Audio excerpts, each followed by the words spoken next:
first Assassin's Creed was a bona fide genre buster. Mixing an open-world design with parkour gameplay and an unpredictable story, it remains one of the great stories of this console generation.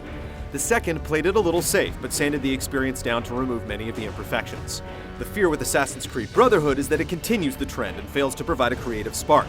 With a multiplayer component and building an army of assassins its keystones, are they enough to make you put out another hit on the series?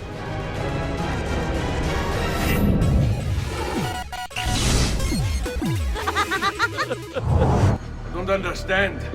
Please wait. I have so many questions. Picking up the moment after the second game ended, once again you take the virtual reins of assassin Ezio Auditore di Firenze as he takes up the ageless battle against the scheming Templars in the late 15th century.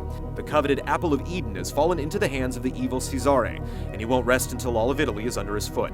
As the game begins, the villa you spent hours restoring in the second game falls under attack, but Cesare has bigger plans, and the focus quickly shifts to Rome, where a power struggle ensues. Ezio must navigate the muddy waters of friend or foe as he tries to stave off the attack. Once our enemies are dead, we can speak of vaults and gods and ancient places. With a lot of characters to keep track of, things can get a little messy and sometimes uninteresting. The cast of bad guys is a bit too fluid and bland as new villains materialize constantly without much context. Chiudi la bocca! None speak ill of the Borgia! Things are further complicated by the other half of the dual story that takes place in the present day. What if I can't stop the visions? How long before I start painting symbols on the walls? Desmond Miles, a direct descendant of Ezio, goes into the virtual world of the Animus to relive Ezio's memories and uncover clues to the Templars' motivations.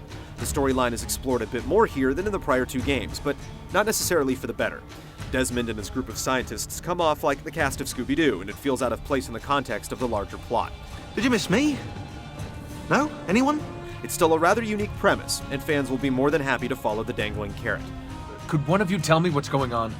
Newcomers will get a lot of mileage out of the video montages that help bring them up to speed. Who is Desmond, and where are these temples Minerva spoke of?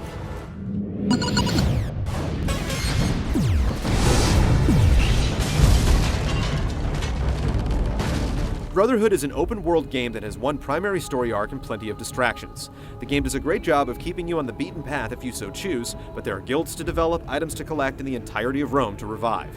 All the advancements from the second game have returned, like buying and maintaining armor or weapons and restoring properties.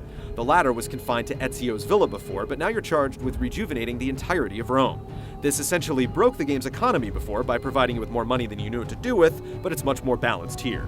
I will make money the least of their worries. Mission variety is always key in games like this, but minus a few unique tasks speckled throughout the game, you'll find yourself escorting allies, trailing people, and assassinating targets more often than not. You are here for Cesare and Rodrigo.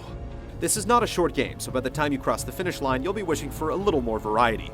Brotherhood takes place primarily in one city, but it's absolutely huge. To help with navigation, you have Ezio's trusty steed and a series of tunnels that will allow you to warp once they've been discovered and unlocked. Be ready to fight. What are you doing? Saving you! With a war on his hands, Ezio needs as many allies as possible, and the underpinning is bolstered by a new assassin recruitment system. You'll find average citizens littered around the city interested in joining the cause. Once you rescue them, they become part of your army. It would be an honor to fight alongside you, signore. Utilizing a menu system, you can hire them for contracts that will net you coin and give you points to upgrade their armor and weapons. You'll grow attached to your little projects very quickly, which makes permanently losing them to a difficult contract all the more disappointing. The final component of the design is the new multiplayer mode. Built around the now standard leveling with perks and kill streaks motif, you're given a target to hunt while another player hunts you. It's not as simple as just killing each other. Bonus points are awarded for being as covert as possible, with the final point total determining the winner. There are 4 variations on this theme, including team-based options, but it all eventually feels like one note. You'll often spawn right next to your potential killer, and luck plays a little too big of a hand in the outcome because sometimes there are far too many of the same character model in a given space. Even so, it initially feels fresh, and the perks do their best to even the playing field. Assassin's Creed Brotherhood isn't your typical action-adventure game. The campaign is quite lengthy, and there's an engaging multiplayer component to explore. Recruiting assassins to your cause becomes an addictive metagame, the economy is balanced, despite its massive expansion, and you're given plenty of freedom in how you tackle the quest. Il piacere immeritato si consuma da sé. Requiescat in pace. The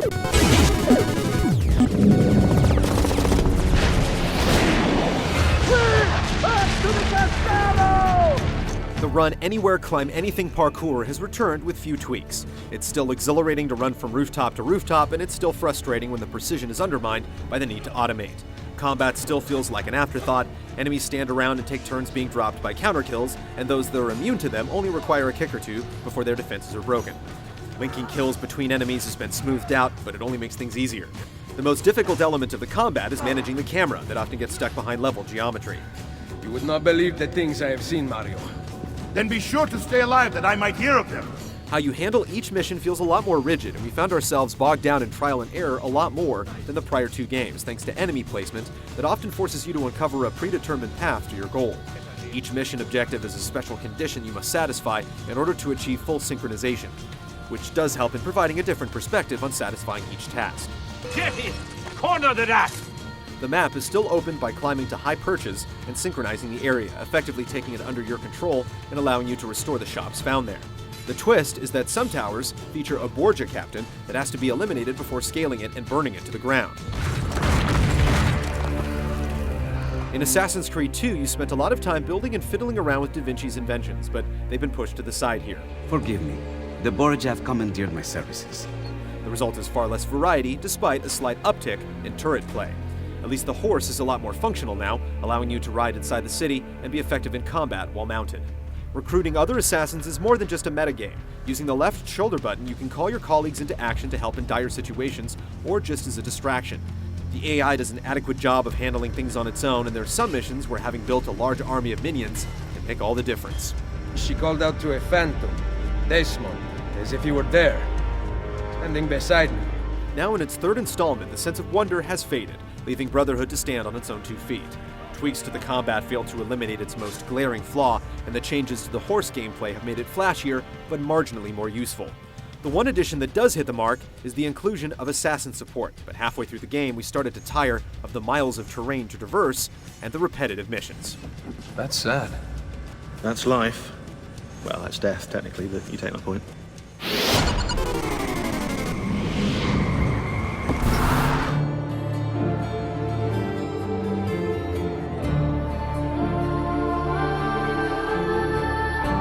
The first Assassin's Creed was a looker, the second started to show the engine's age, and now the third looks downright dated at times. You condemn what you do not understand. Animation is still its forte, and the new batch of counter kills are both brutal and exhilarating, but textures and entire objects regularly draw in, and the frame rate jumps all over the place. Jump!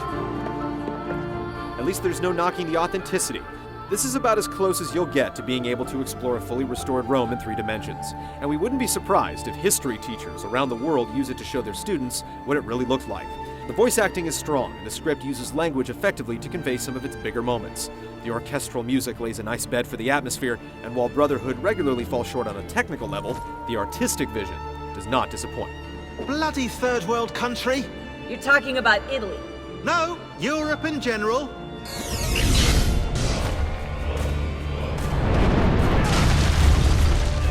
It was initially thought that Assassin's Creed Brotherhood might be a multiplayer-focused game where the campaign was an afterthought, but nothing could be farther from the truth. Just as lengthy and deeper than its predecessors, Ezio's latest adventure holds the line.